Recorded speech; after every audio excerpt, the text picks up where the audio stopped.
ഞങ്ങൾ വളരെ അഭിമാനത്തോടു കൂടിയാണ് വിഴിഞ്ഞം പദ്ധതിയെ നോക്കിക്കാണുന്നത്. കാരണം അത് UDFിൻ്റെ കുഞ്ഞാണ്. ഉമ്മൻചാണ്ടി എന്നുള്ള മുഖ്യമന്ത്രിയുടെ നിശ്ചയദാർഢ്യത്തിൻ്റെ വിജയമാണ് നാളെ അവിടെ കപ്പലെടുക്കുമ്പോൾ കേരളത്തിലെ ജനങ്ങൾ നോക്കിക്കാണുന്നത്.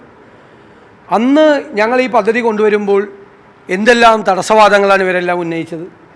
അന്ന് പാർട്ടി സെക്രട്ടറി ആയിരുന്ന പിണറായി വിജയൻ ഇന്ന് മുഖ്യമന്ത്രിയാണ്.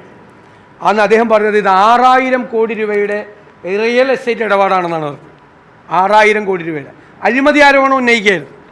മാത്രമല്ല അതിൻ്റെ കരാറുകളെക്കുറിച്ച് കരാറിൽ അഴിമതി ഉണ്ടോ എന്ന് പരിശോധിക്കാൻ വേണ്ടിയിട്ടൊരു ജുഡീഷ്യൽ കമ്മീഷനെ നിയമിച്ചു. അവസാനം ആ ജുഡീഷ്യൽ കമ്മീഷൻ ക്ലീൻ ചിറ്റാണ്.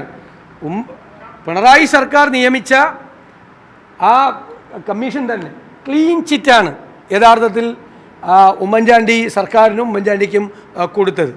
ഇന്നിപ്പോൾ അവർ ഞങ്ങളെ ആരെയും ക്ഷണിച്ചില്ല. അത് അവരുടെ ഔചിത്യം, അവരുടെ എന്താണ് അവരത് ചെയ്തിരിക്കുന്നത് എന്ന് ജനങ്ങൾ കാണുന്നുണ്ട്. കാരണം എല്ലാവരെയും ക്ഷണിക്കുമ്പോൾ പ്രതിപക്ഷത്തെ ക്ഷണിക്കാതിരിക്കുക, മനഃപൂർവ്വം മാറ്റി നിർത്തുക. അതുകൊണ്ടൊന്നും അത് അവർ ധരിക്കുന്നത് അതിൻ്റെ ക്രെഡിറ്റ് UDFിന് കൂടി പോകുമോ എന്നുള്ള ഭയം കൊണ്ടാണ്. അത് ജനങ്ങളുടെ മനസ്സിലുണ്ട്. ഉമ്മൻചാണ്ടിയുടെ മുഖം ജനങ്ങളുടെ മനസ്സിലുണ്ട്. വിഴിഞ്ഞം തുറമുഖം എന്ന് പറഞ്ഞാൽ ഉമ്മൻചാണ്ടിയുടെ മുഖവും ഉമ്മൻചാണ്ടി സർക്കാരിൻ്റെ മുഖവുമായിരിക്കും കേരളത്തിലെ ജനങ്ങളിലുണ്ടാകുന്നത്. ഇവരെന്താ ചെയ്തത്? സ്റ്റേറ്റ് ഷെയർ എത്രയാണ് ഈ പരിപാടിയിൽ? 5595 കോടിയാണ് സ്റ്റേറ്റിൻ്റെ ഷെയർ. സ്റ്റേറ്റ് ഇത്രയും പൈസ അവിടെ കൊടുക്കണം. ഈ 8 വർഷം കൊണ്ട് ഈ ഗവൺമെൻറ് കൊടുത്ത തുക എത്രയാണെന്നറിയോ? 884 കോടി രൂപ. 16% തുകയാണ് ഈ സർക്കാർ മുടക്കിയിരിക്കുന്നത്. പിന്നെ എന്താണ് ഇവർക്ക് അഭിമാനിക്കാനുള്ളത്? ഇതിൻ്റെ അകത്ത് എന്ത് അഭിമാനിക്കാനാണ് അവർക്കുള്ളത്? ഒന്നുമില്ല. പിന്നെ എല്ലാം വരുമ്പോൾ ഇപ്പോൾ ഇന്നലെ പറയില്ലേ മെട്രോ റെയിൽ ഞങ്ങളാ കൊണ്ടുവന്നു പറഞ്ഞു. മെട്രോ റെയിലിന് എതിരായി സമരം നടത്തിയ ആളുകളാണ് അവർ. സമരം നടത്തിയ മന്ത്രിമാർ വരെയുണ്ട്. മെട്രോ റെയിലിന് എതിരായിട്ട് സമരം നടത്തിയ ആളുകൾ വരെയുണ്ട്.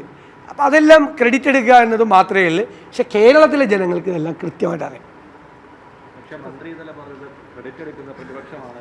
ഈ നയനാർ സർക്കാരിൻ്റെ കാലത്താണ് കുമാർ കമ്മിറ്റി നിയോഗിച്ചതെന്നാണ് നിയമസഭയിൽ. അതുകൊണ്ടെന്താ ഒന്നും യാഥാർത്ഥ്യമായില്ലല്ലോ.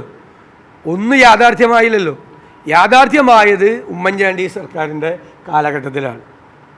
ടെൻഡർ ചെയ്ത് അതിൻ്റെ നടപടിക്രമങ്ങൾ പൂർത്തിയാക്കി, അതിൻ്റെ സ്ഥലമെടുപ്പ് ഉൾപ്പെടെയുള്ള കാര്യങ്ങൾ പൂർത്തിയാക്കി, അവിടെയുള്ള സമരത്തെ സെറ്റിൽ ചെയ്ത് എന്താ ചെയ്തത്? ഈ തുറമുഖം വരുമ്പോൾ ചിലപ്പോൾ ആ ഡെവലപ്മെൻറ്റ് വിക്ടിംസ് ഉണ്ടാവും. കാരണം കരയെടുത്തു പോകും പല സ്ഥലത്തും. അവരെ പുനരധിവസിപ്പിക്കാൻ വേണ്ടിയിട്ടുള്ള 473 കോടി രൂപയുടെ പദ്ധതി കൂടി ഗവൺമെൻറ് ഉത്തരവിറക്കിയതാരാ? ഉമ്മൻചാണ്ടി സർക്കാരാണ്. 1 രൂപ ഇവർ ഇതുവരെ മുടക്കിയിട്ടില്ല. 1 രൂപ ഒന്നും ചെയ്തിട്ടില്ല. അവിടെ വേറൊന്നും ഇവർ ചെയ്തിട്ടില്ല.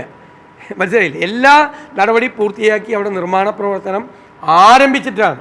അപ്പോഴാണ് പറഞ്ഞത് 6000 കോടി രൂപയുടെ റിയൽ എസ്റ്റേറ്റ് ഇടപാടാണ് എന്ന് പറയും. ഇപ്പോൾ റിയൽ എസ്റ്റേറ്റ് ആണോ അവിടെ നടക്കണം? ആണോ? 6000 കോടി രൂപയുടെ റിയൽ എസ്റ്റേറ്റാണെന്ന് പറഞ്ഞ ആളാ മുഖ്യമന്ത്രി.